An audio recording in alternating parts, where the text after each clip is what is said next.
So let's get right into it. I mean, how did you guys join forces? How did you guys join forces?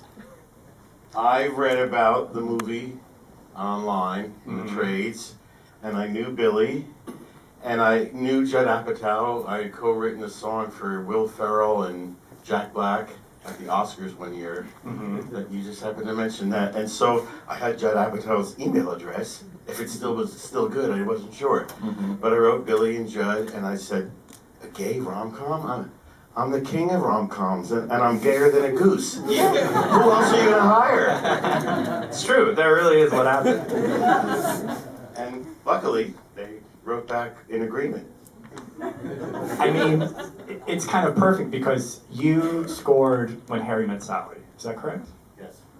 And Billy, you you cite this movie as like it was a big inspiration. You even had a When Harry Met Sally moment in Manhattan. So like, it's crazy how that just came together. It's perfect. I mean, it's beyond, really. I mean, having him involved in any way is truly like beyond my wildest dreams for the movie.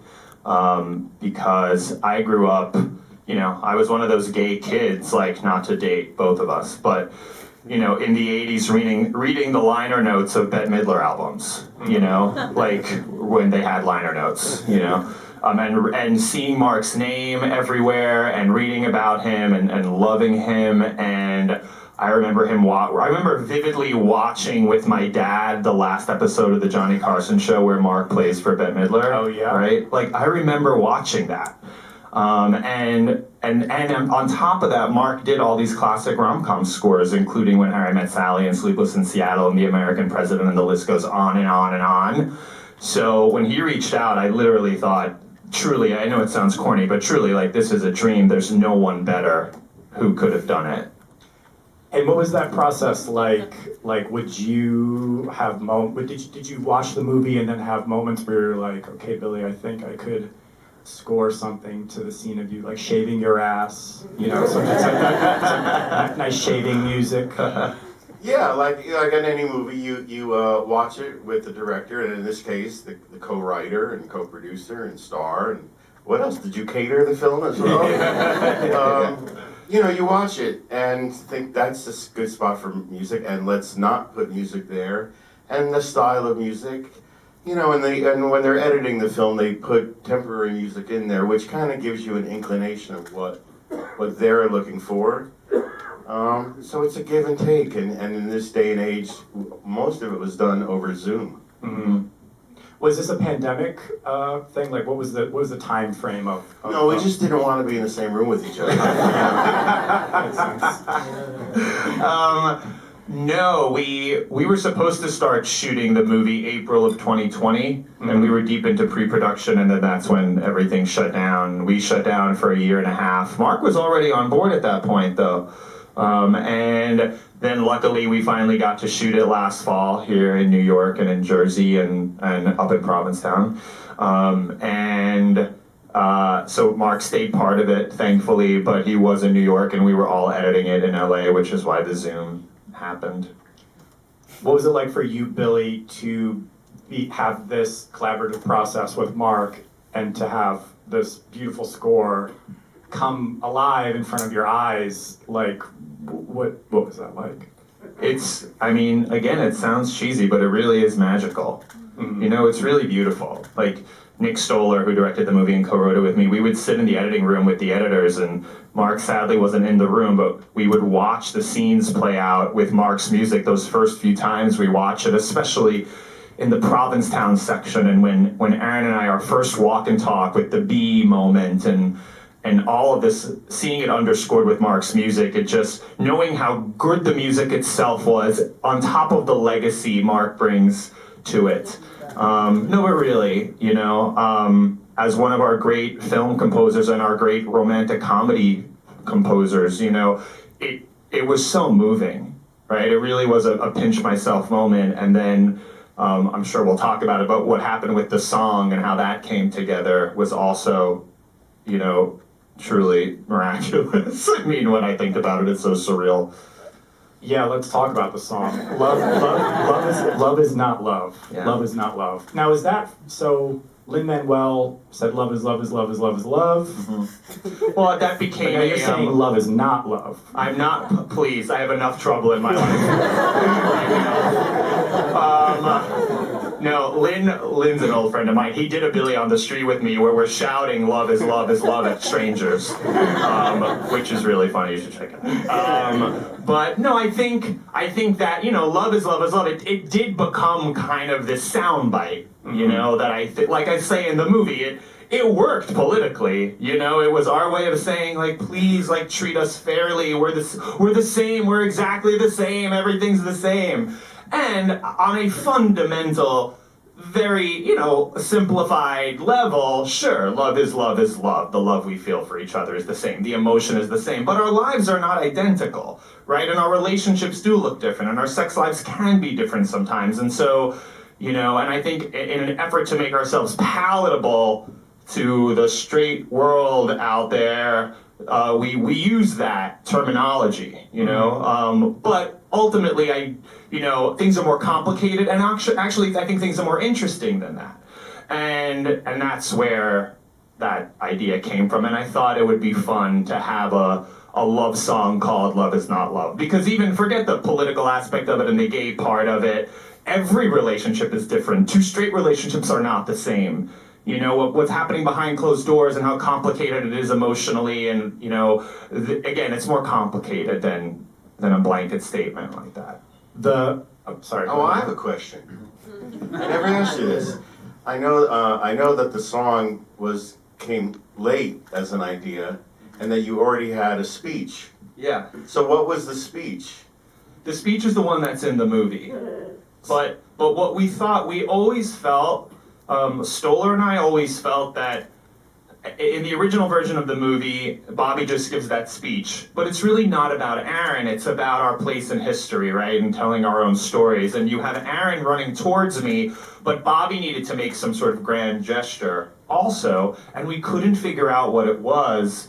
And then about 2 weeks into shooting, we were sitting outside on the Upper West Side, and Luke and I were just making conversation. And one of the interesting things about the movie, the experience of making it, is that Luke and I did not know each other before the movie, before we started shooting. We sort of did, but not really. And I was constantly trying to get to know him. And I said, what kind of music do you listen to? Because I knew it wouldn't be, like, my answer would be like Madonna, like I knew it wasn't gonna be that, because Luke's a different type of gay. And sure enough, he said, I like jazz, but really I listen to a lot of country music, and my favorite singer is Garth Brooks. And this was a few weeks into shooting, and I thought, I'm sorry, I'm, a gay New Yorker. My first response to that was Garth Brooks, even though I know a lot of gay people listen to country music and love Garth Brooks, but I didn't grow up listening to Garth Brooks. And so I just thought it was funny and very Luke, and also potentially very Aaron. And then we put that dialogue into the movie, and then we were thinking about what that grand gesture might be, and I thought, maybe Bobby, who's very judgmental about, him loving country music at the beginning of the movie, maybe his gesture involves a love song in the form of a Garth Brooks style ballad. And also, we don't get many love songs from one man to another that are explicitly about one man very openly professing love for another man. That's not something I heard a lot on the radio, and I still think it's rare. And then I kind of just started writing it while we were in the middle of production. And then I said to Mark, I sent it to him and I said, am I crazy? Like, is this good? Is this something worth pursuing? And he said that it was, and he literally came overnight and worked on it with me and started to orchestrate it, and he's playing for me off camera. Like, that was all sung live. We didn't have time to record it in the studio, so every take of it was sung live.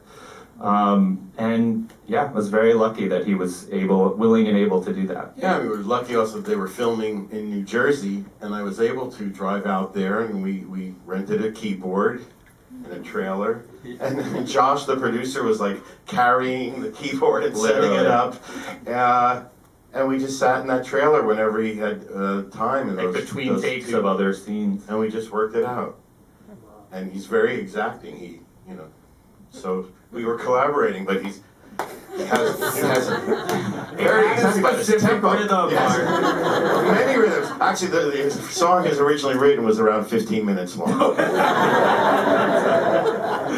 We did cut a few verses, yes.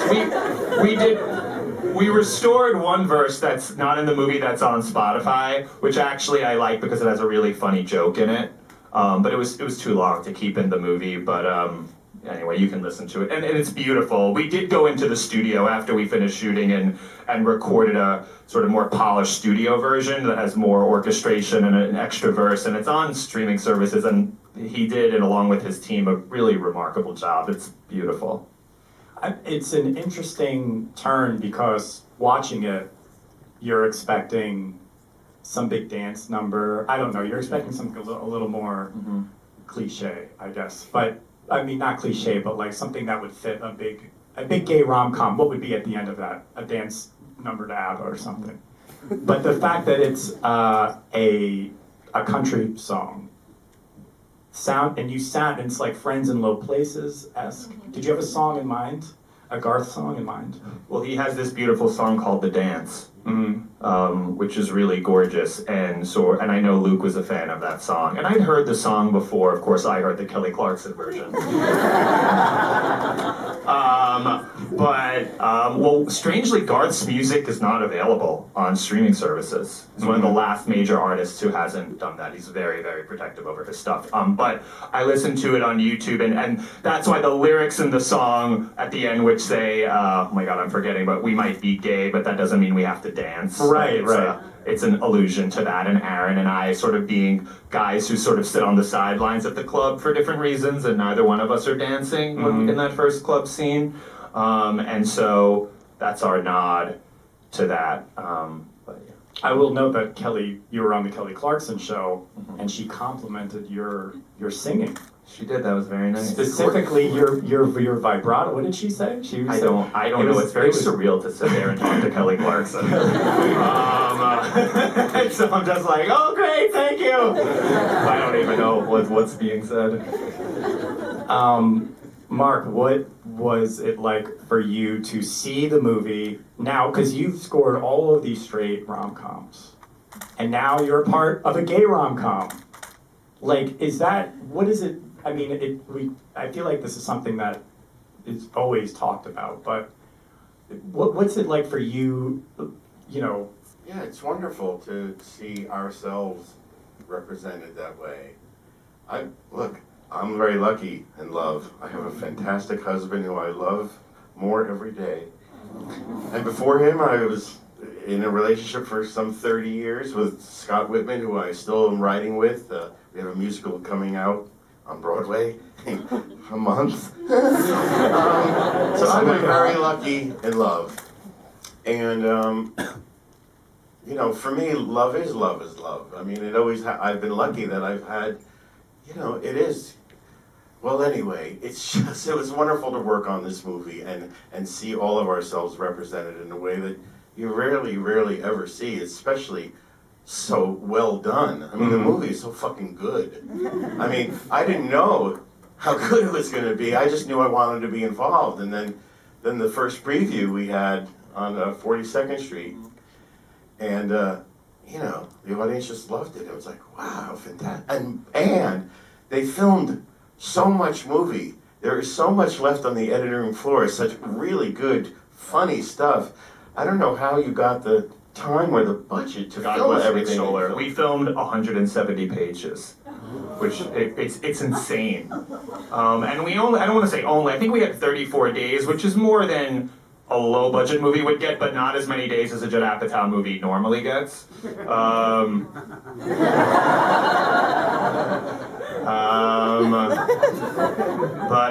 But the fact that Nick, I love Nick Stoller. I wish he was here, because he just said, we're going to figure out a way to do all of this because you never know what's going to really land and what the movie's going to need. And we did, luckily, because of deleted scenes and DVDs and YouTube, it'll all go online or something at some point. We have a huge pride fight sequence. Yes, as a matter of fact, part of the editing room floor is me.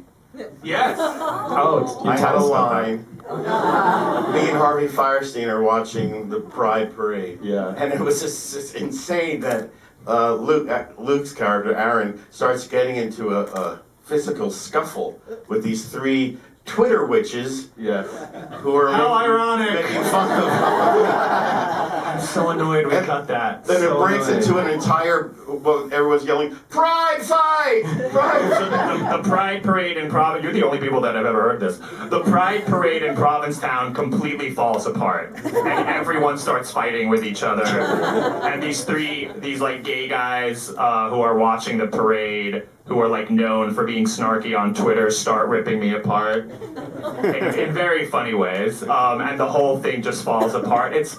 Boy, am I sad we cut that. But it was a beautiful cut. I mean, I was shocked when that version of the movie came to. I was like, oh my God, they cut that. But they made it into that beautiful montage, and like that's, incredible for filmmakers who can really, as the expression, kill your babies. That was a huge... It was painful to cut that, but ultimately, the tone of it, it's really funny on its own, but it felt a little too silly headed into the beach sequence. It was just like, oh God, there's a lot going on here. So we kind of stuck with the latter tone. Every time we tried to do something, we filmed a lot of stuff that was really silly, that was really funny on its own, but then we realized the movie worked better when we, for the most part, kept it grounded. Did you have music cues in mind while you were writing the script? Like, oh, I think this song could go here, or... For existing songs? Yeah, a couple. Our Love Is Here to Stay right after the Grindr hookup was always in there. And then the Joan Armour Trading song during the beach scene, Love and Affection, was always in there. I pitched them a song which they said, nah, which was during the Grindr ass picture taking. I thought, and I found this perfect version. There are many versions of Fred Astaire singing Top Hat and Tails, where the first lyric is, I just got an invitation through the mail. Which was just so perfect. And then in the bathroom, I'm putting on my top hat, and I just thought it was great, but they wrote a very polite email back saying, no, we don't think so. It is funny. I guess we already had, When I Fall in Love over the sex scene. So I guess we thought maybe that was the same. And the sex scene, I also saw the full version, the uncut, the part of the pun, which, if you thought it was wild and funny, what you saw, there was much more. There was a little too much. I for one, was shocked. Even gay people watch, like on a big screen, and they're like, wow. The idea that Nat King Cole would be playing during a Grindr hookup, it's like such a callback to like Nancy Meyers, like Rob Reiner, Nora Ephron. It's that juxtaposition is just, I was chuckling. I was like, oh my goodness. Yeah, no, all we really wanted to do is, I wanted to take the particulars of gay life as I know them, can't make generalizations, but as I know them, and say, here's my life, but there's no reason we shouldn't cast this with a Nora Ephron glow, Because why not? Yeah. It's romantic and it's complicated and it's messy and it's silly and it's sad and it's all of those things. I sound like Carrie Bradshaw. I know. But yeah, that's what we wanted to do, and so I loved taking something that on its face might be raunchy or might shock people, or these certain people out there. But score it and underscore it the way you would any romantic scene in a movie.